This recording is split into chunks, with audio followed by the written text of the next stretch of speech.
Welcome to a Foxy Tech Tips tutorial on checking your RAM information on Windows 10. If you find this video helpful, please consider subscribing to my channel and liking the video. Start by opening Windows Search and searching for Task Manager. In the Task Manager, click on the Performance tab. Now select Memory.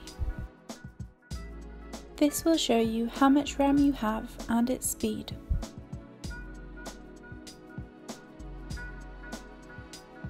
It's possible to get more info about your RAM by installing a small program called CPU-Z.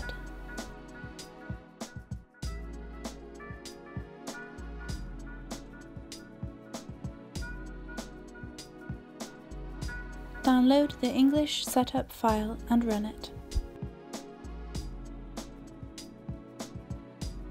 Once it's finished installing, find it on the desktop and then right-click it and select Run as Administrator.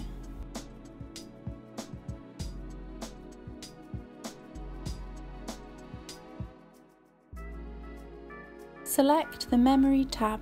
You will now see detailed info about your RAM. And that draws an end to this tutorial. Please like the video if you found it helpful and subscribe to Foxy Tech Tips for more Windows tips and tricks.